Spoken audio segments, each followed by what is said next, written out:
Jadi pada hari ini kita akan mendengarkan firman Tuhan yang berjudul Kehidupan yang Penuh Pengharapan yang Menikmati Hidup Kebangkitan. Jadi pada hari ini, hari Minggu yang kita akan merayakan kebangkitan Yesus Kristus. Kalau misalkan saudara mengingat akan hari kebangkitan, apa yang telah terpikir oleh saudara? Memang tokoh utama dalam kebangkitan ini adalah Yesus Kristus, tapi cobalah saudara memikirkan kata yang lain. Ada di dalam, jawabannya ada di dalam judul. Apakah itu teller? Bukan teller. Kalau bagi saya, kebangkitan bagi saya itu, kata yang saya terpikir dalam pikiran saya adalah pengharapan. Karena kebangkitan itu mengandung pesan yang memiliki pengharapan bagi kita supaya kita bisa hidup. Kalau kita melihat hari raya yang dirayakan oleh orang-orang Kristen, hari Paskah, yaitu hari kebangkitan itu, begitu dirayakan secara besar-besaran seperti hari raya Natal. Supaya dosa kita itu telah dihapus, diampuni dan dihapus, dan sebagai buktinya bahwa itu telah selesai, Tuhan Allah, yaitu anaknya Tuhan Allah kita yang harus datang ke dunia ini dengan tubuh manusia. Jadi apa yang dikatakan dari Matius 1 ayat 24. Sesudah bangun dari tidurnya, Yusuf berbuat seperti yang diperintahkan malaikat Tuhan itu kepadanya. Ia mengambil Maria sebagai istrinya. Jadi firman Tuhan yang menyatakan bahwa keturunan seorang perempuan akan datang ke dunia ini melalui Kejadian 3 ayat 15 telah digenapi di Matius 1 ayat 24 sampai 25.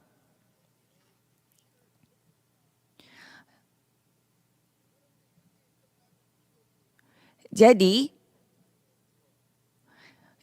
firman Tuhan yang telah diberitakan itu telah digenapi.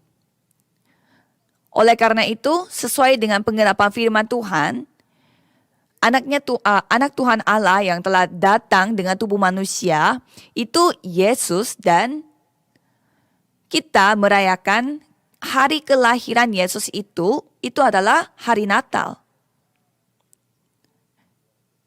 Dan setelah Yesus lahir di dunia ini, ia telah mati di atas kayu salib, dan sebagai buktinya bahwa ia adalah Tuhan Allah, ia telah bangkit kembali dari kematian. Dan kita merayakan kebangkitan itu pada hari raya Paskah. Jadi kalau misalkan Tuhan Yesus tidak bangkit kembali dan Yesus mati di atas kayu salib dan begitu saja, ya kita tidak bisa membedakan Kristen dengan agama yang lain karena semuanya sama. Dan kalau kita melihat Matius 28 ayat 5 sampai 6, malaikat berkata kepada Maria dan juga Maria yang lainnya seperti ini. Akan tetapi malaikat itu berkata kepada perempuan-perempuan itu, janganlah kamu takut, sebab aku tahu kamu mencari Yesus yang disalibkan itu. Ia tidak ada di sini, sebab ia telah bangkit sama seperti yang telah dikatakannya. Mari, lihatlah tempat ia berbaring. Oleh karena itu, kebangkitan Yesus Kristus adalah bukti bahwa ia telah menyelesaikan semua masalah dosa manusia. Oleh karena itulah kebangkitan Yesus Kristus memberi pengharapan kepada kita yang tadinya tidak ada pengharapan dalam hidup kita. Ada seorang teolog yang berkata mengenai Hari Raya Paskah seperti begini. Kita harus usahakan supaya kita bisa membuat firman tentang Paskahnya itu sependek mungkin. Mengapa? Karena kebangkitan itu adalah sebuah fakta. Bukan sebuah ide atau argumen yang kita harus kita bisa supaya kita bisa supaya kita bisa mendapatkan persetujuan dari orang lain. Karena itu adalah sebuah fakta, sebuah kenyataan. Tetapi banyak sekali orang yang membuat teori-teori palsu penentang kebangkitan. Itulah strategi setan supaya kita tidak bisa menikmati pengharapan hidup ini. Jadi beberapa teori-teori yang dikenal baik oleh banyak orang adalah ada teori yang namanya teori pingsan.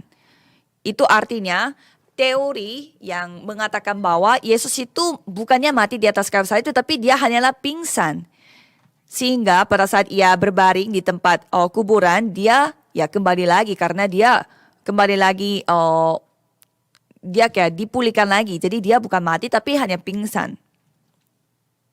Dan juga ada teori yang telah teori pencurian jenazah Yesus. Jadi murid-muridnya telah mengambil jenazahnya supaya mereka bisa memberitakan cerita palsu bahwa Yesus telah bangkit kembali. Dan juga ada teori halusinasi. Katanya murid-muridnya terlalu kangen sama rindu akan firman Tuhan, rindu akan Yesus sehingga mereka melihat halusinasinya Yesus. Dan ada juga teori salah kuburan. Katanya mereka salah kuburannya sehingga mereka melihat kuburan kosong yang lain sehingga mereka percaya itu Yesus bangkit kembali.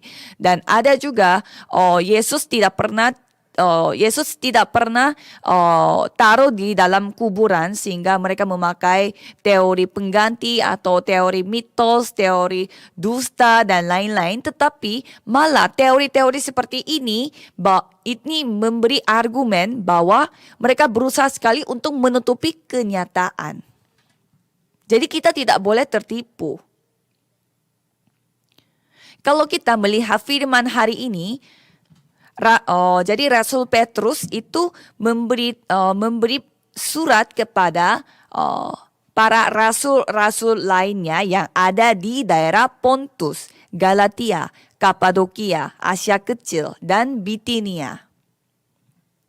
Kenapa mereka hidupnya tersebar seperti itu? Karena mereka menjadi orang-orang yang tidak ada tempat tinggalnya seperti pengembara karena mereka percaya kepada Yesus, karena mereka dianiaya sama orang-orang sehingga mereka tidak diterima oleh orang-orang sekitarnya seperti orang-orang sekampungnya sehingga mereka mau tidak mau menjadi orang yang tersebar begitu saja.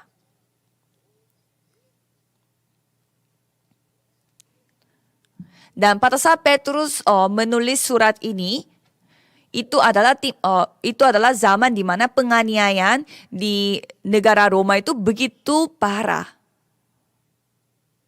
Itu adalah waktunya sebelum Masehi 64 dan itulah saatnya terjadi kebakaran besar Roma. Pada saat itu kaisarnya Herodes dan di sana banyak sekali rakyat negara Roma mereka membuat demo untuk kaisar membuat demo menentang kaisarnya. Dan mereka membuat demonya itu sampai terjadi kebakaran begitu besar di Roma.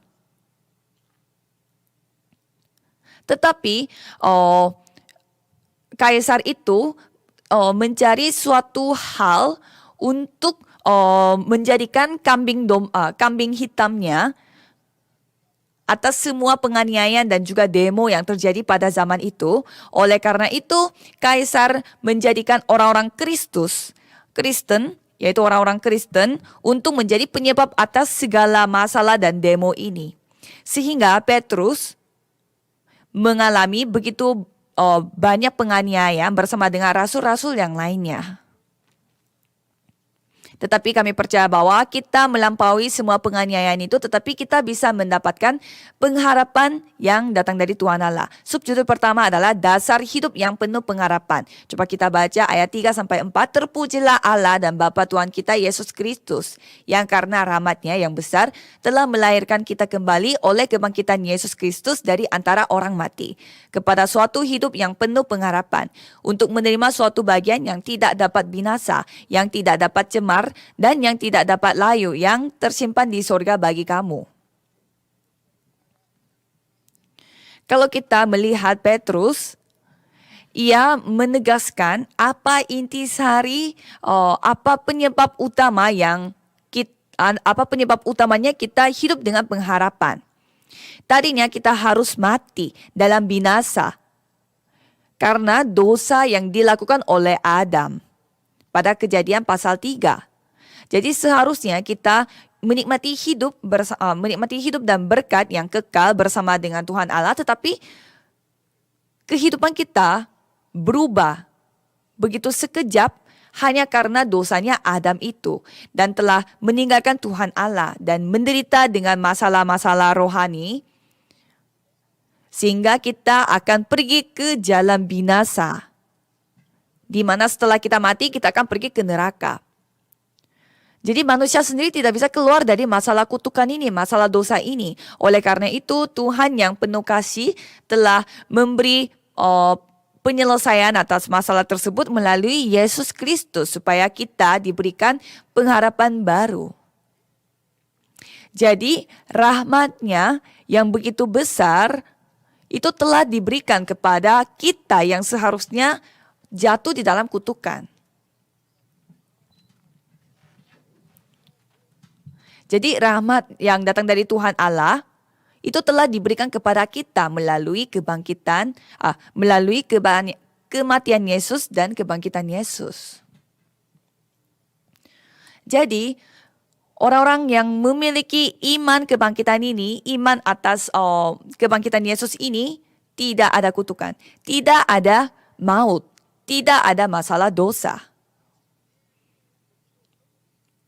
Jadi Yesus Kristus telah bangkit kembali, yang itu telah menjadi pengharapan baru bagi kita. Pada saat kita menjadikan Yesus Kristus sebagai Tuhan atas hidup kita, kita akan menerima kehidupan baru sebagai hadiah baru dan memperoleh pengharapan baru. Jadi keselamatan, kehidupan kekal, itu tidak dibutuhkan usaha. Kalau membutuhkan usaha manusia, itu adalah agama. Jadi kita hanya percaya kepada Tuhan Allah dan ya begitu, selesai begitu saja.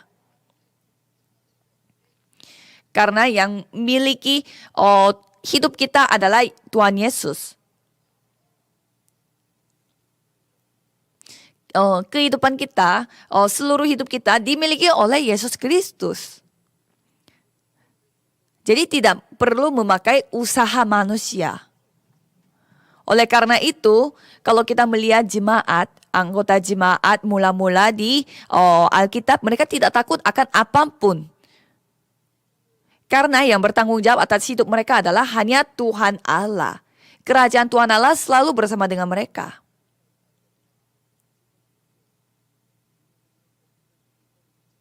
Jadi walaupun kita memiliki berbagai macam masalah dan persoalan, mungkin situasinya begini, lingkungannya begitu, tetapi kita percaya bahwa itu pun Tuhan izinkan karena Tuhan yang bertanggung jawab atas hidup kita. Oleh karena itu kita harus menikmati kebangkitan yang Tuhan telah berikan kepada kita. Kita harus nikmati Injil. Tidak perlu melakukan apapun, nikmati saja Injil ini. Karena saudara tidak percaya, makanya tidak bisa. Percayalah. Kalau percaya, kamu akan melihat kemuliaan dari Tuhan Allah. Jadi kehidupan kebangkitan, kalau itu yang dimiliki oleh Tuhan Allah, apa yang terjadi? Saudara akan bisa bebas, merdeka secara sejati. Dalam masalah apapun saudara itu bebas. Kalau kita melihat ayat 6, pengakuannya Petrus mengatakan, bergembiralah akan hal itu, sekalipun sekarang ini kamu seketika harus bertukar cita oleh berbagai-bagai pencobaan. Mungkin sekarang bisa saja kita berduka cita dan kita menghadapi pencobaan, tetapi itu hanya sebentar, hanya seketika. Tetapi nantinya kita akan bersuka cita. Jadi ini adalah kekuatan iman. Bagaimana caranya kita bisa bergembira pada saat kita menghadapi pencobaan? Yaitulah kekuatan iman kita. Pada saat kita hidup di dunia ini, pastilah kita menghadapi berbagai macam pergumulan. Ya pastilah kita bergumul, pastilah kita khawatir. Tetapi itu hanya seketika. Kalau kegelisahan itu hanya seketika. Janganlah kita bunuh diri. Janganlah kita putus asa. Itu hanya seketika. Jangan sampai saudara merasa ini saya akan mati, saya akan hancur, saya akan binasa. Tapi itu hanya sebentar. Karena masa depan saudara, kehidupan kekal saudara sudah dijamin oleh Tuhan Allah. Oleh karena itu kemegahan yang nantinya akan lebih besar daripada kemegahan yang sebelumnya. Jadi seseorang yang sudah merasakan betapa Tuhan menggenapi firman-Nya, pasti bisa percaya. Yakinkan saja, saya percaya bahwa Tuhan akan menggenapi firman-Nya. Saya akan melihat kemuliaan Tuhan Allah. Kalau begitu, saudara hidup di dunia ini, janganlah saudara hidup untuk hal-hal duniawi, hal-hal yang bersifat sementara.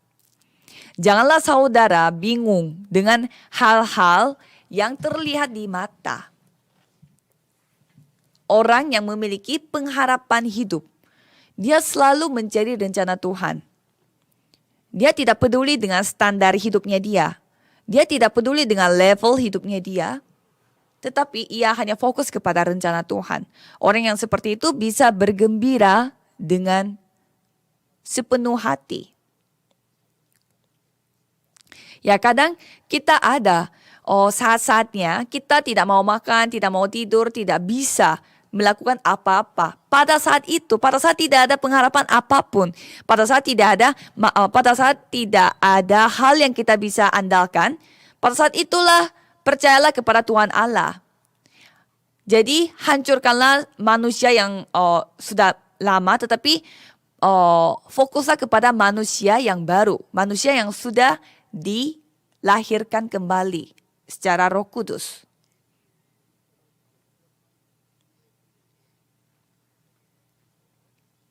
Ada seorang pemuda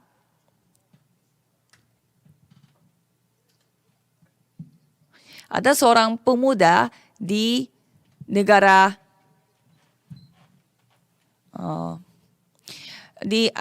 seorang Inggris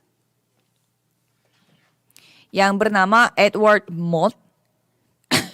Katanya dia percaya kepada Yesus, dan setelah dia percaya kepada Yesus, dia memiliki pengharapan dalam hidupnya, dan dia kembali bisa menjadi semangat kepada Tuhan Allah. Dan pada saat sudah menjalani 10 tahun berlalu, dia menjadi seorang pemilik perusahaan yang begitu besar, yaitu perusahaan yang membuat furnitur, dan dia memiliki uang dan juga kehormatan. Tetapi pada suatu hari dia lagi duduk di sebuah batu, dan dia merasakan sukacita yang begitu besar, begitu dalam. Dan pada saat itu dia menyadari bahwa rasa bahagia yang dia rasakan saat ini bukan karena uang, bukan karena kehormatan, bukan karena perusahaannya dia yang sukses, tetapi ternyata Yesus yang ada di dalam diri kita, di dalam diri dia, yang telah bangkit kembali, yang bersama dengan dia pada saat ia lagi duduk di atas batu itu. Itu penyadaran begitu dalam yang dimiliki oleh seorang pemuda tersebut. Dan pada saat itu ia langsung menulis sebuah puisi. Dan puisi itu berjudul harapan bagiku itu adalah Tuhan Allah. Itu ada itu telah dicatat dalam salah satu Kidung Jemaat nomor 4088. 그 위에 내가 서리라 그 위에 내가 서리라. 성도 여러분, Jadi seperti begitu pujiannya yang mengatakan bahwa pengharapan satu-satunya yang kita bisa andalkan itu hanya ada pada Yesus. Tuhan adalah batu karangku dan aku akan berdiri di atas batu karang tersebut. Jadi saudara yakinlah bahwa Tuhan Allah bersama dengan saudara 24 jam sehari. Janganlah saudara marah karena tidak berjalan lancar. Janganlah saudara putus asa. Karena itu saudara ditipu oleh setan. Kalau kita melihat pengakuannya Daud bahwa Tuhan Allah adalah batu karangnya dia. Kalau kita melihat Mazmur 18 ayat 2, di sana berkata, Tuhan bukit batuku, kubu pertahananku, dan penyelamatku, Allahku, gunung batuku, tempat aku berlindung, perisaiku, tanduk keselamatanku, kota bentengku. Amin. Jadi saudara, kalau misalkan saudara susah untuk mengakui iman saudara, baca saja firman ini, Tuhan bukit batuku, kubu pertahananku, dan penyelamatku, Allahku, gunung batuku, tempat aku berlindung, perisaiku, tanduk keselamatanku, kota bentengku. Walaupun saudara tidak bisa mengakuinya, baca saja firman ini dan jadikanlah ini pengakuan saudara. Kalau gitu, saudara akan merasakan bagaimana Tuhan berkarya melalui firman ini. Jadi apakah Raja Daud itu selalu bergembira? Daud itu selalu mengalami berbagai macam penderitaan dan juga penganiayaan. Ia sampai mempertaruhkan hidup dan mati. Tetapi ia telah mengalami keselamatan Tuhan Allah yang begitu luar biasa. Oleh karena itu Daud mengakui seperti ini. Di Mazmur 39 ayat 7 mengatakan, dan sekarang apakah yang ku nanti-nanti ya Tuhan? Kepadamulah aku berharap. Jadi visi aku, mimpi aku, itu hanya ada padamu Tuhan. Jadi cobalah saudara mengakui iman saudara seperti itu. Janganlah saudara hidup bosan, menjalani kehidupan beriman yang bosan dan gitu-gitu saja. Saudara harus mengalami begitu penggenapan firman Tuhan yang begitu luar biasa. Karena pengharapan kita hanya ada pada Tuhan Allah. Pengharapan itu hanya ada pada Tuhan Allah. Hadiah yang dikasih dari dunia itu hanya bersifat sementara. Ya mungkin kita bisa senang beberapa bulan, beberapa tahun, tetapi akan hilang. Ya uang yang tadinya begitu banyak, tiba-tiba hilang, tiba-tiba tidak ada. Kesehatan yang kita miliki juga tiba-tiba jatuh sakit. Jadi hal-hal duniawi itu suatu saat akan layu dan akan hilang. Sehingga memberi kita keputusan yang lebih besar dan keputusasaan yang lebih besar. Dan juga penderitaan yang lebih besar. Tetapi pengharapan yang datang dari Yesus Kristus itu adalah pengharapan yang hidup. Oleh karena itu semakin lama semakin besar bahagia dan juga sukacita kita. Jadi saudara harus merasakan kebahagiaan yang asli, kebahagiaan yang sejati. Subjudul kedua adalah penginjil hidup yang penuh pengharapan. Ayat 7 mengatakan, maksud semuanya itu ialah untuk memutihkan kemurnian imanmu yang jauh lebih tinggi nilainya daripada emas yang fana, yang diuji kemuliaannya dengan api. Sehingga kamu memperoleh pujian dan kemuliaan dan kehormatan pada hari Yesus Kristus menyatakan dirinya.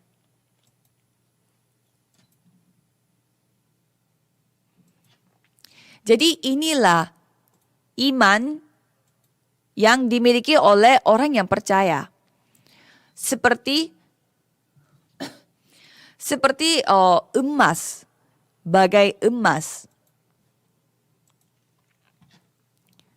Di sini dari ayat 7 mengatakan apa? Nilai kita itu seperti emas. Dan kita itu akan diuji kemurniannya oleh api, sehingga setelah itu kita akan dijadikan emas yang begitu murni. Jadi emas murni itu menjadi emas murni setelah dia itu diuji dengan api-api yang sangat besar. Jadi di tengah penderitaan yang begitu besar, begitu berapi-api, biarlah saudara menjaga iman saudara. Malah melalui proses api tersebut, saudara lebih memurnikan iman saudara sehingga iman saudara dan pertumbuhan jasmani dan rohani saudara itu lebih dijadikan sempurna. Jadi orang-orang yang memiliki iman yang murni itu yang pasti akan lebih dipakai oleh Tuhan Allah. Karena orang yang seperti itu sudah mengalami bahwa hal-hal duniawi itu hanya bersifat sementara, dan melalui proses berapi-apian itu, ia sudah menyadari bahwa hanya Tuhan Allah yang menjadi cara, hanya Tuhan Allah yang menjadi pengharapan satu-satunya. Tetapi orang yang tidak pernah mengalami proses kemurnian ini dengan api, proses pergumulan, pastilah mereka suka jatuh dan suka putus asa kalau masalahnya datang. Jadi saudara, saya berdoa untuk saudara supaya saudara bisa memiliki standar level yang sederajat dengan apa yang diinginkan oleh Tuhan Allah. Jadi janganlah saudara lupa akan firman ini. Janganlah membuat firman ini firman ini hanya saudara dengar pada hari ini. Jadi saya percaya bahwa saudara memiliki standar iman yang percaya kepada Tuhan Allah walaupun begitu banyak persoalan dan penderitaan. 1 Petrus 1 ayat 8 itu mengatakan,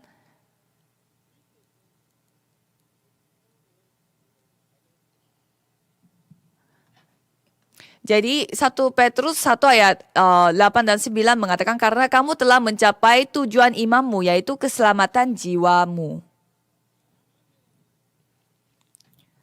Jadi kita harus bersukacita dan juga harus mengasihi. Jadi kita merasakan sukacita, kemuliaan.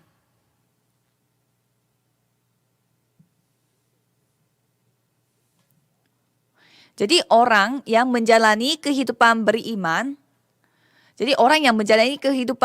sesuai dengan kehendak Tuhan, pastilah berbeda dengan orang lain.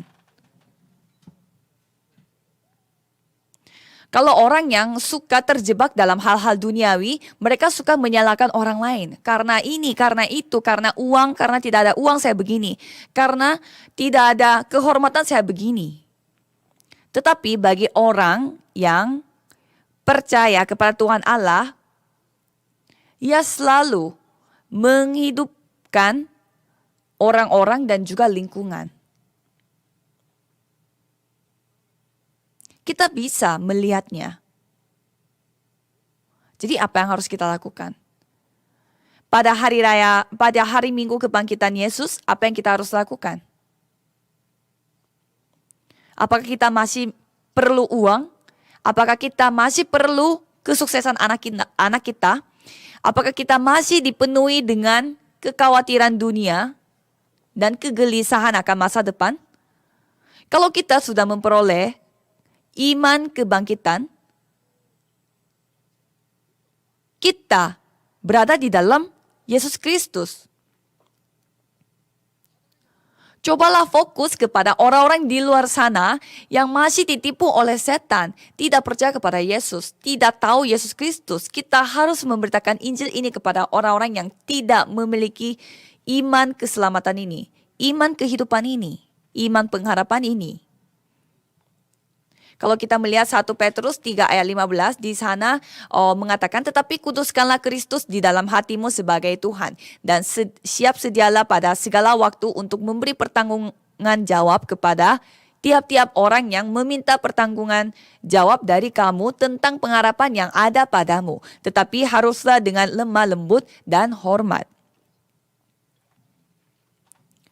Jadi kalau misalkan ada orang yang bertanya kepada saudara mengenai iman saudara, mengenai Tuhan Allah saudara, Kristus kita, saudara harus siap untuk menceritakan hal itu kepada orang lain.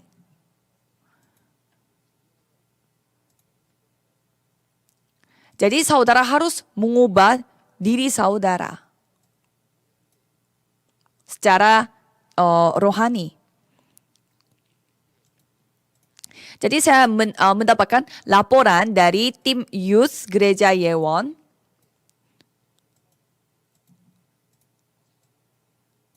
Jadi mereka menjalankan training, maksudnya pelatihan selama 2 minggu. Dan mereka harus bayar pendaftarannya itu, biaya pendaftarannya itu sebanyak 100.000 won, itu seharga 1 juta rupiah lebih. Dan mereka harus bangun jam 6 pagi selama 2 minggu dan mereka harus mengikuti setiap training. Tetapi pada saat mereka membuka pendaftaran, dalam 4 menit 400 orang telah terpenuhi. Jadi mereka tidak bisa, orang lain tidak bisa daftar lagi karena 400 orang sudah terdaftar dan mereka tidak mau terima lagi orangnya.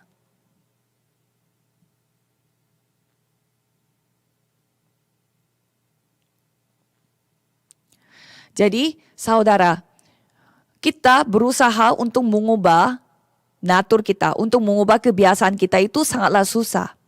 Ya kita tahu kita harus mengubah kebiasaan buruk kita, tetapi susah sekali untuk memperbaikinya. Jadi pada saat kita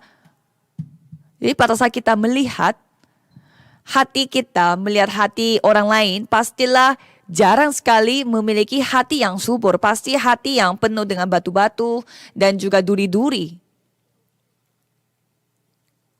Tetapi apa yang dikatakan oleh Tuhan, kuduskanlah Kristus di dalam hatimu sebagai Tuhan dan siap sedialah pada segala waktu untuk memberi pertanggungan jawab kepada tiap-tiap orang yang meminta pertanggungan jawab dari kamu tentang pengharapan yang ada padamu. Tetapi haruslah dengan lemah lembut dan hormat.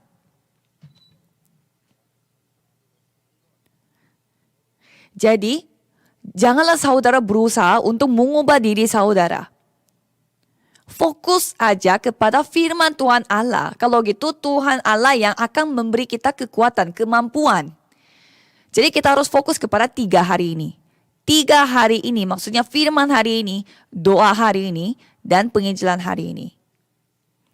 Firman hari ini, firman doa, penginjilan hari ini. Dan hanya firman Tuhan, hanya kerajaan Tuhan, dan hanya Roh Kudus. Jadi itu harus menjadi jadwal kita. Firman hari ini, doa hari ini, dan penginjilan hari ini. Jadi itu adalah kehidupan berimannya seorang penginjil. Jadi itu memakai firman Tuhan Allah. Jadi firman Tuhan Allah, firman Tuhan apa yang saudara pegang untuk pada hari ini, saudara pegang dan saudara berdoa dengan firman itu. Dan penginjilan itu jangan saudara membuat itu menjadi sebuah tugas atau sebuah PR. Jadi banyak sekali orang mendapatkan stres pada saat mereka disuruh untuk menginjil. Itu artinya apa? Saudara kondisinya sama seperti orang yang tidak percaya. Menurut saya sih begitu.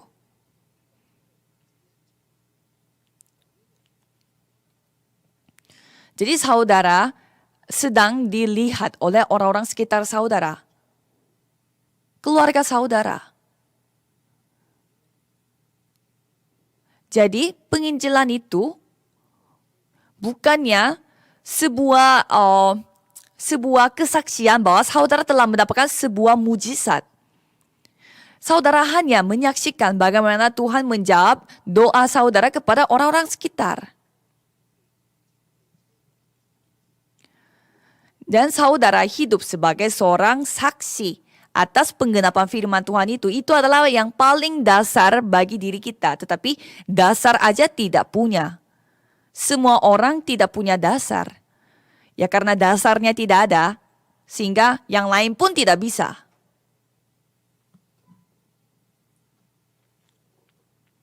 Ya pertumbuhan tidak bisa. Tiba-tiba firman Tuhan, imannya bertumbuh. Tiba-tiba gaya hidupnya naik level. Bukan seperti gitu caranya. Saya sendiri yang menjadi saksinya.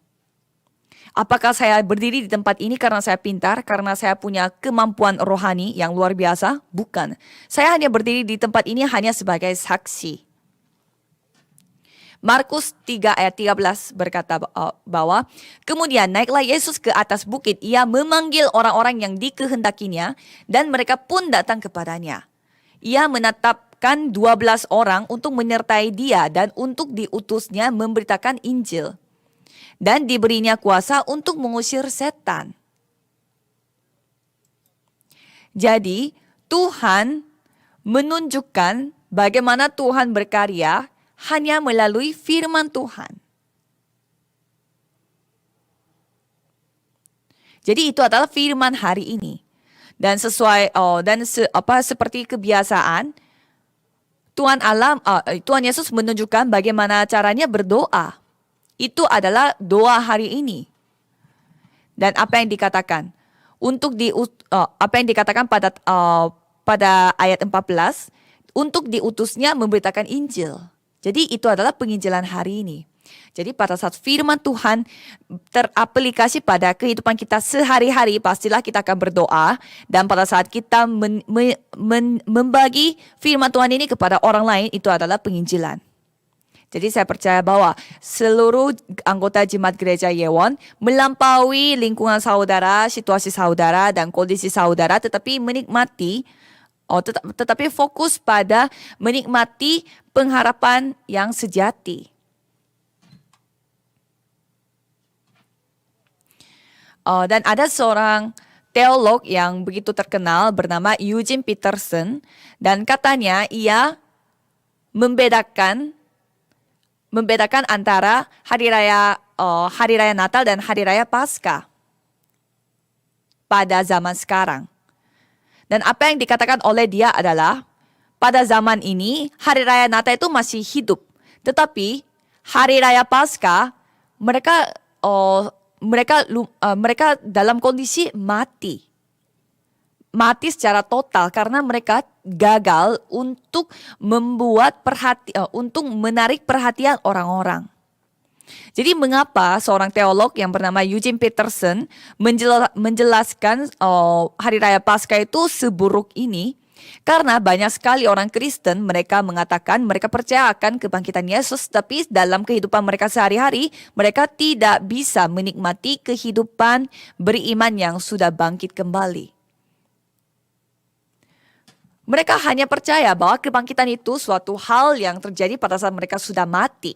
Mereka tidak bisa menikmati berkat kebangkitan Yesus itu dalam sehari-hari.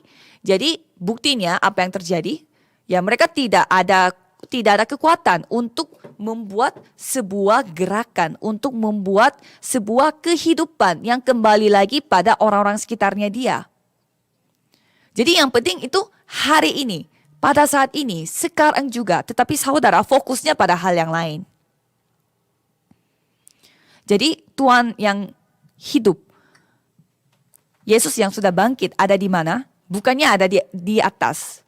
Tetapi ada di dalam hati saudara 24 jam. Selalu menyertai saudara dimanapun saudara berada. Jadi saudara harus bisa membedakan mana orang yang percaya dan mana orang yang tidak percaya. Kita semua tahu.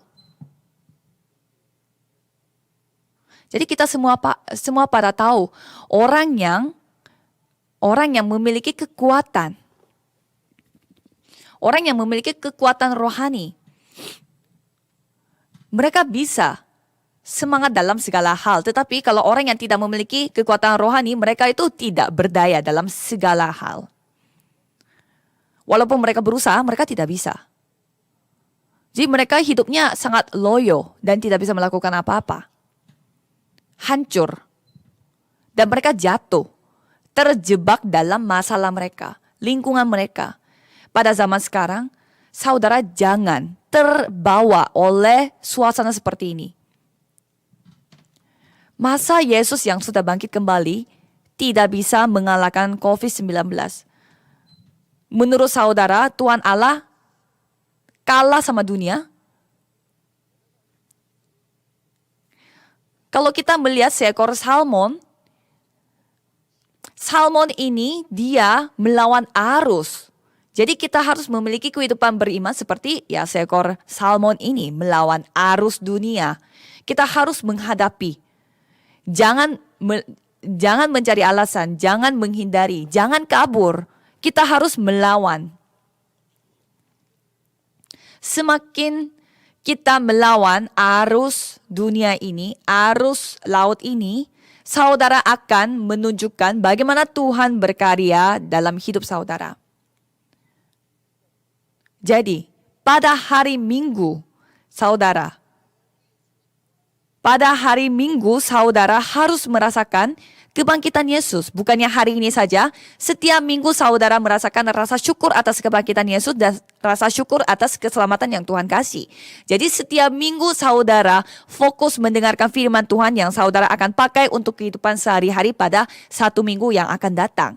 Jadi bukan jadi hari raya Paskah saja pada hari ini, pada gereja saja, tetapi nikmatilah kebangkitan Yesus setiap hari, setiap saat, dimanapun saudara berada.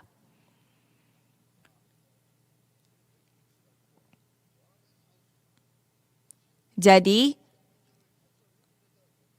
saya memberkati saudara sekalian supaya saudara bisa menjadi saksi atas kebangkitan Yesus dalam kehidupan sehari-hari. Mari kita berdoa. Tuhan, terima kasih. Biarlah seluruh anggota jemaat gereja Yewon mereka bisa menikmati hidup yang dapat menyaksikan kebangkitan Yesus dalam kehidupan mereka sehari-hari. Dan biarlah mereka menyaksikan kebangkitan Yesus ini kepada orang-orang lain. Dalam nama Tuhan Yesus Kristus kami berdoa. Amin.